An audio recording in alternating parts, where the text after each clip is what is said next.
Good morning. आशा करती हूँ कि आप सभी लोग अपने अपने घरों में सुरक्षित और स्वस्थ होंगे। ये भी आशा रखती हूँ कि टाइम टेबल के अनुसार आप लोग अपने विज्ञान विषय की पाठ्य पुस्तक, कॉपी, पेन सभी संपूर्ण साहित्य के साथ में पढ़ने के लिए तैयार हैं। तो चलिए हम आज के लेसन की शुरुआत करते हैं। हमारा प्रकरण है गुरुत्व आकर्षण।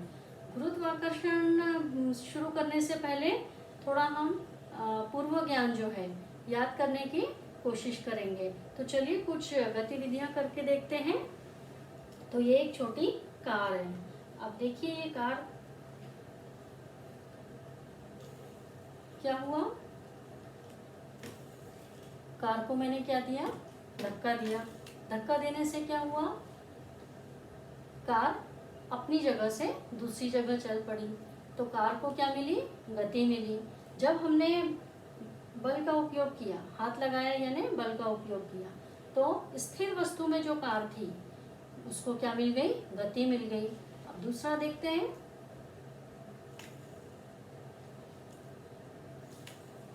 देखिए कार पहले से ही गतिशील थी। अब यहाँ हाथ रखा मैंने तो कार रुक गई। अगर नहीं रखी रहती तो वो कहाँ जाती थी, और आगे जाती थी। तो कार को रोकने के लिए भी बल का उपयोग हुआ यहाँ पे, है ना। वैसे ही पिंडों को रोकने के लिए भी बल का उपयोग किया जाता है। उसके बाद में यहाँ पे और एक कृति है, देखेंगे। देखिए यहाँ तक गया और आगे गया। तो पहले मैंने क्या किया, इस बॉल के ऊपर कम प्रमाण में फोर्स लगाया, बल लगाया। अब जैसे ही मैंने और उसको किया तो वो कहाँ गया, आगे चला गया। यानी वस्तुओं की गति को बढ़ाने के लिए भी बल का उपयोग किया जाता है। उसके बाद में हम देखेंगे कि ये एक बॉल है। एक बार यहाँ बल लगाया मैंने, एक बार यहाँ लगाया। तो क्या हुआ, पहले बॉल इस दिशा में जा रही थी सीधी, लेकिन इधर से बल लगाया तो वो कहाँ चली गई, दिशा बदल गई। तो वस्तुओं की दिशा बदलने के लिए भी बल का उपयोग किया जाता है। उसके बाद में हम देखेंगे, ये देखिए ये बॉल को मैं क्या कर रही हूँ, दबा रही हूँ, बल का उपयोग कर रही हूँ। तो ये इसके आकार में भी आपको कुछ फर्क दिख रहा है, परिवर्तन हो रहा है। उसके बाद में इसमें और अच्छे से देखिए, ये बॉल देखिए कैसे आकार में परिवर्तन दिखाई दे रहा है। बने ये सब प्रभाव हैं बल के अलग अलग वस्तुओं पे। फिर एक रबर बैंड देखिए, पहले इसका आकार देख लीजिए कैसी है। अब मैंने इसको क्या किया, बल का उपयोग किया, खींचा, तो क्या हुआ यहाँ पे देखिए, इसका भी आकार बदल गया, है ना। तो हम जब बल का उपयोग अलग अलग वस्तुओं पर करते हैं तो वस्तुओं का आकार भी बदलता है, ठीक है। उसके बाद में ये देखिए, बॉल को मैंने गिराया, कहाँ गई बॉल, नीचे गई। क्यों गई, क्योंकि पृथ्वी अपने बल के कारण इस बॉल को क्या कर रही है, देखिए आकर्षित कर रही है। तो इसको हम बोलते हैं गुरुत्वीय बल। हमने पिछली कक्षाओं में पढ़ा है ये सब। उसके बाद में यहाँ देखेंगे आप, ये एक चुंबक है, इसके सामने एक पिन रखी गई है। अब जैसे जैसे हम चुंबक को देखिए पास में ले गए तो क्या हुआ, चुंबक ने आकर्षित किया, खींचा अपनी ओर। किसको खींचा, ये फिर से देखिए एक बार, देखिए किसने खींचा, चुंबक ने। किसको खींचा, पिन ने। तो कौन सा बल हो गया, ये चुंबकीय बल हो गया। उसी प्रकार आप लोग पिछली कक्षाओं में स्थिर विद्युत बल वो प्रयोग करते थे ना, स्केल और कागज के टुकड़े। जब आप स्केल ऐसे घिसते थे तो वो कागज के टुकड़े आकर्षित होते थे, तो उसको स्थिर विद्युत बल कहते हैं। उसी प्रकार से परमाणु में प्रोटॉन और इलेक्ट्रॉन अपनी कक्षाओं में होते हैं और प्रोटॉन नाभिक में होते हैं। तो इनके बीच में जो खिंचाव होता है, जो बल होता है, यह भी एक प्रकार का बल ही है। तो अब यहाँ पर हमको ये देखना है कि बल कितने प्रकार के हैं। तो ऐसे आपने कई प्रकार के बल अनुभव किए हैं, तो उसके लिए और हम एक कृति करके देखेंगे। कृति करने से पहले ये जो बोर्ड पे क्वेश्चन लिखे हैं, प्रश्न लिखे हैं, उसमें बल किसे कहते हैं? धक्का या खिंचाव बल है। उसके बाद में कितने प्रकार के बल हैं? चुंबकीय बल, स्थिर विद्युत बल, फिर और बताइए, गुरुत्वीय बल इत्यादि, जो आप पूर्व कक्षा में पढ़े हैं। उसके बाद में किसी पिंड पर बल लगाने से कौन कौन से परिणाम होते हैं? तो अभी हमने देखा कि स्थिर अवस्था में वस्तु रहती है तो उसको गतिशील अवस्था में बदल जाती है। फिर गतिशील वस्तुओं को रोकने के लिए भी बल का उपयोग किया जाता है। फिर वस्तुओं का आकार बदलता है तब भी बल का उपयोग होता है। फिर पिंडों की गति यदि हमें बढ़ानी है तो गति बढ़ाने के लिए भी बल का उपयोग किया जाता है। फिर पिंडों की दिशा परिवर्तित करने के लिए भी बल का उपयोग किया जाता है। इसके अनेक उदाहरण हम पिछली कक्षाओं में दैनिक जीवन में कहाँ उपयोग में लाए जाते हैं, ये सारा उल्लेख कर चुके हैं। तो ये सब हमारा पूर्व ज्ञान था जो कुछ कृति के माध्यम से हमने फिर से ताज़ा किया है। तो अब हम इसी की ओर आगे बढ़ते हैं। तो यहाँ पे आपके सामने एक खिलौना है। अब ये खिलौने को एक रिबन बांध ली है, ठीक है, और इसको हम खींच रहे हैं। देखिए क्या कर रहे हैं, हम इसे खींच रहे हैं।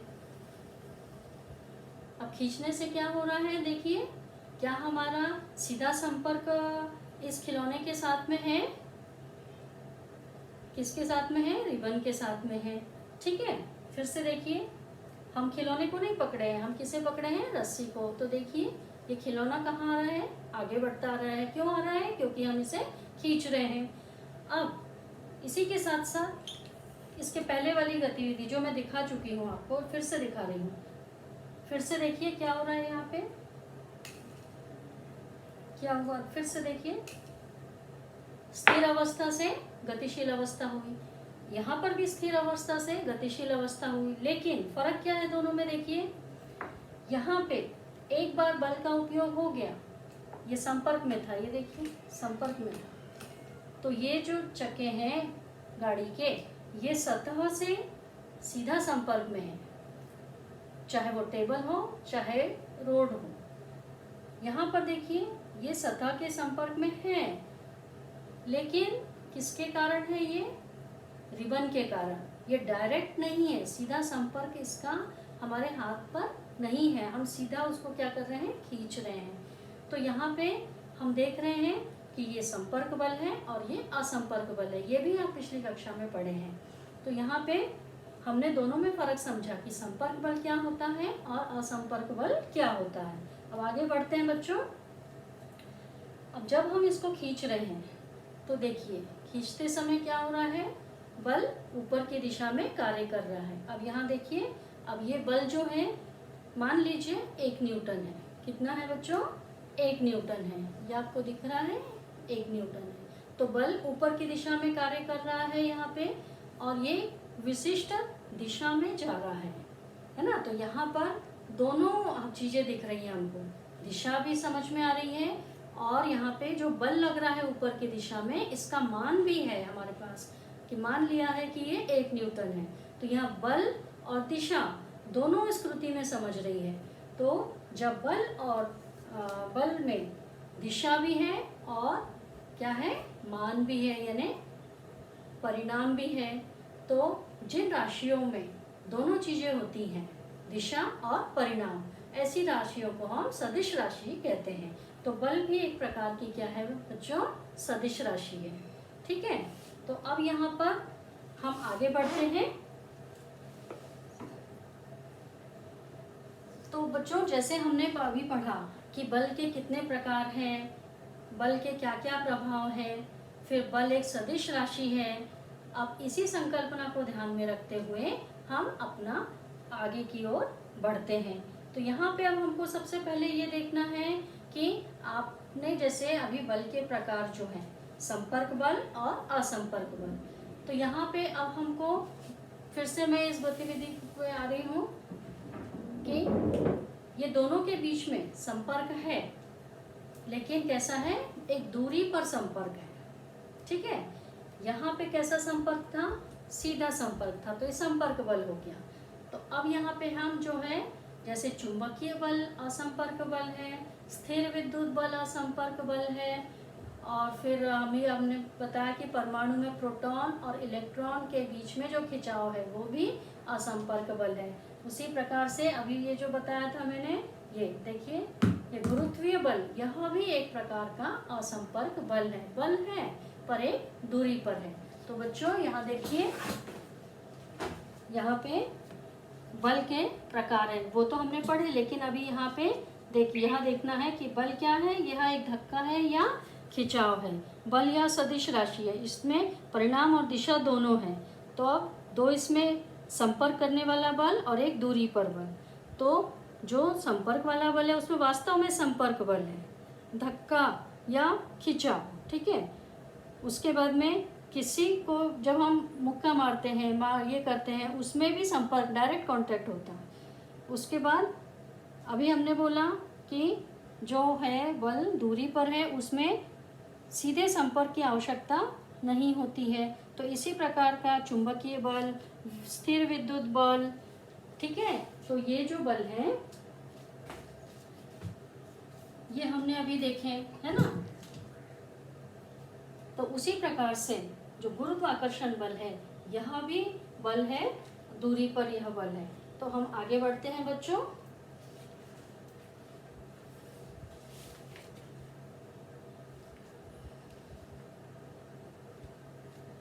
अब जैसे यहाँ देखिए फिर से,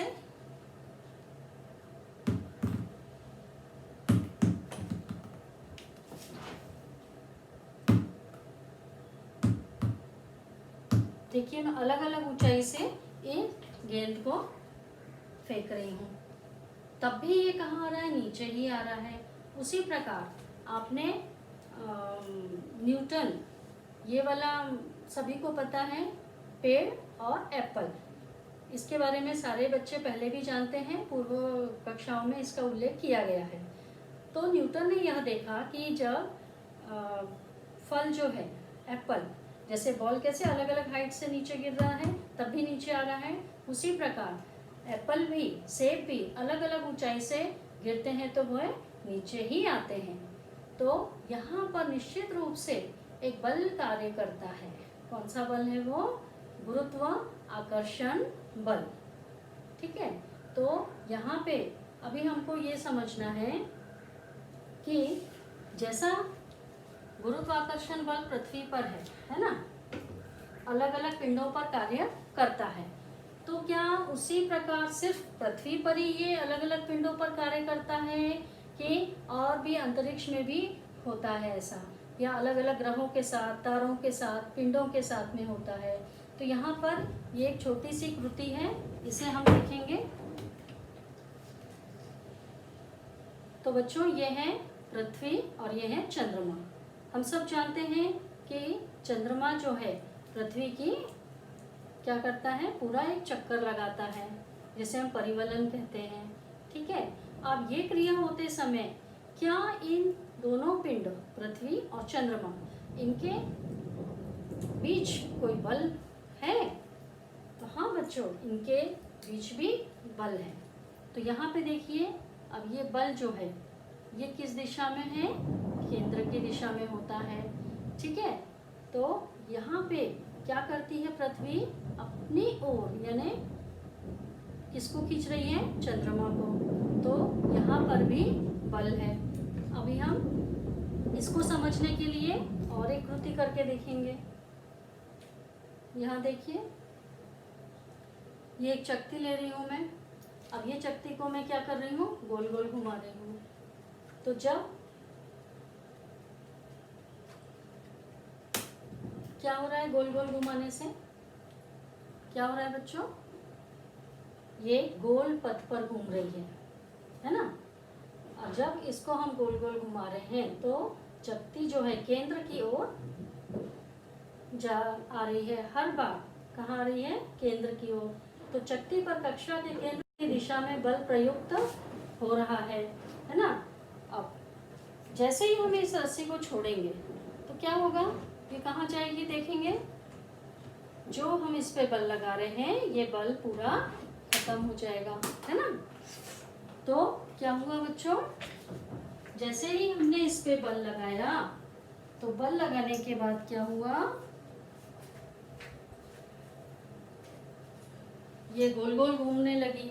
लेकिन जैसे ही हमने इसको छोड़ दिया, बल हटा दिया, तो ये कहाँ गई, सीधी दिशा में गई, है ना।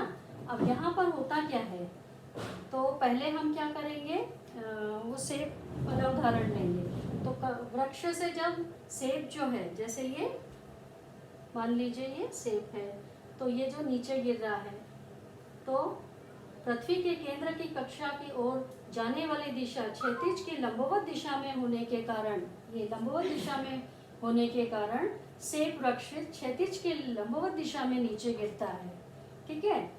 तो सेब पर लगने वाला जो बल है पृथ्वी के केंद्र की दिशा में होता है, अर्थात सेब के स्थान से पृथ्वी के पृष्ठभाग पर लंब होता है। उसी प्रकार यहाँ पर देखेंगे हम, ये जो चकती है यहाँ पर देखेंगे, जब हम इसे गोल गोल घुमा रहे थे तो कौन सी गति हो गई है, वृत्ताकार गति। अब वृत्ताकार गति को समझने के लिए फिर से हम यहाँ पे देखेंगे, ये जो है ये उसकी कक्षा है, ये उसका केंद्र है। तो जब हम उसे गोल घुमाते हैं तो ये हम उंगलियों से उस रस्सी को पकड़े हैं, यानी अपनी ओर बल लगा रहे हैं, खींच रहे हैं उसको। तो हर बिंदु पर क्या होता है, वो अंदर की ओर खींचा जाता है, इसीलिए उसका मार्ग कैसा हो जाता है, एक वृत्त की तरह गोल हो जाता है, ठीक है। तो जब कोई भी बल केंद्र की ओर खिंचाव में आता है तो उस समय क्या होता है, एक वृत्त तैयार होता है, और इस बल को ही हम अभिकेंद्रीय बल कहते हैं। तो जब हम छोड़ देते हैं तो छोड़ने पर क्या होता है, ये समकोण पर लंबवत स्पर्श दिशा रेखा पर चलता है।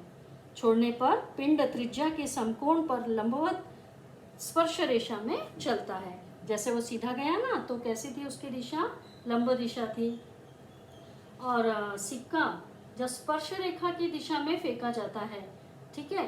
तो अभी इस कृति से हमें क्या समझ में आया बच्चों, वृत्ताकार कक्षा में घूमने वाली किसी पिंड पर वृत्त के केंद्र की दिशा में बल प्रयुक्त होता है, यह इस कृति से हमें समझ में आया। इसी बल के कारण पिंड केंद्र की ओर जाने के लिए प्रवृत्त होता है। पृथ्वी भी इसी आकर्षण बल के कारण चंद्रमा को अपनी ओर आकर्षित करती है, अभी मैंने आपको समझाया, ठीक है। उसी प्रकार सौरमंडल में, ये कृति देखिए, सौरमंडल में भी क्या होता है बच्चों,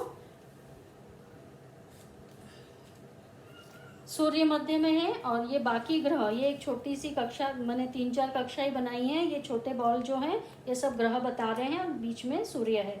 तो सभी ग्रह भी सूर्य की परिक्रमा करते हैं।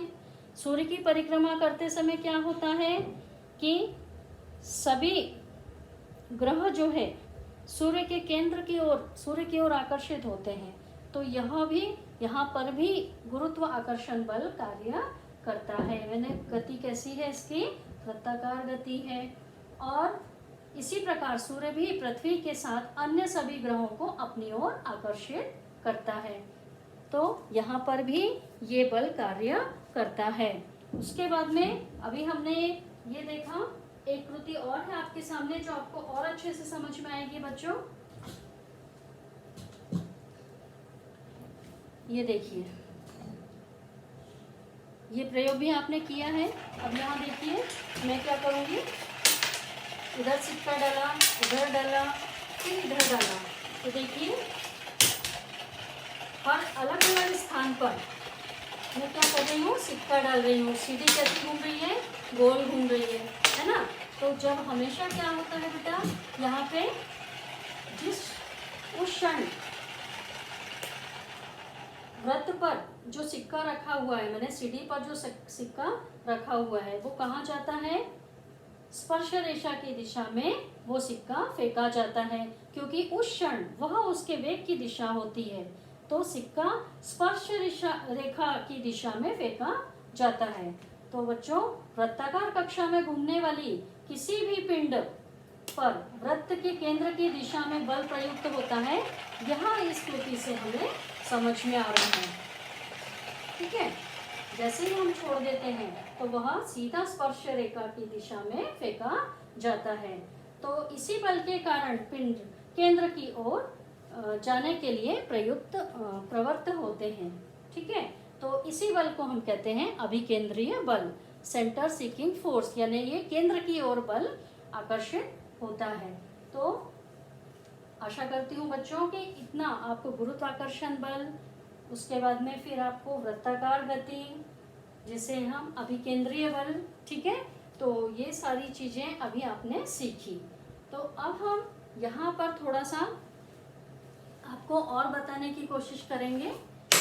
यह बताएंगे कि जो है यह क्रिया सर आइजैक न्यूटन, इन्होंने क्या किया था, सबसे पहले इस बारे में समझा था कि पेड़ से एप्पल गिर रहा है, उसी प्रकार और भी वस्तुएं गिर रही है, तो और भी वस्तु गिरने के कारण वो नीचे ही आ रही है। तो ऐसा क्यों हो रहा है, उसके पीछे कारण और उसका सही तरीके से वैज्ञानिक स्तर पे किस प्रकार से समझाया जाए, तो यह उन्होंने किया। तो बच्चों, सर आइजैक न्यूटन, इनका जन्म जो इंग्लैंड में हुआ, ये एक अच्छे वैज्ञानिक, गति के नियम, समीकरण, उन्होंने एक किताब भी लिखी, उसका नाम है प्रिंसिपिया। उसके बाद में न्यूटन ने गुरुत्वाकर्षण सिद्धांत ये भी स्थापित किया, जो हम आगे पढ़ने वाले हैं। न्यूटन वैज्ञानिक ने और भी अलग अलग क्षेत्र में कार्य किया, जैसे प्रकाश, ध्वनि, ऊष्मा, और ये गणित के क्षेत्र में भी इनका बहुत कार्य हुआ। और उन्होंने एक नई शाखा का तैयार किया जिसे हम कैलकुलस के नाम से जानते हैं। और भी न्यूटन ने बहुत सारे प्रयोग किए हैं, जैसे परावर्तक दूरबीन, रिफ्लेक्टिंग टेलीस्कोप, हम 9th में पढ़ चुके हैं ये, उसका भी उन्होंने खोज किया।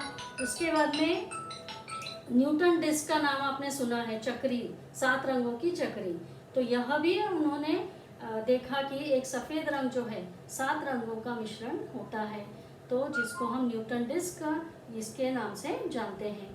तो बच्चों, यहाँ पर न्यूटन ने बहुत अलग अलग तरह से प्रयोग किए, उनसे समझा, और आज जो हम बुक्स में, किताबों में नियम पढ़ रहे हैं और समझने की कोशिश कर रहे हैं, तो इनका बहुत बड़ा योगदान है, जिसके कारण आज हम इतने अच्छे से सारी चीज़ें समझ पा रहे हैं।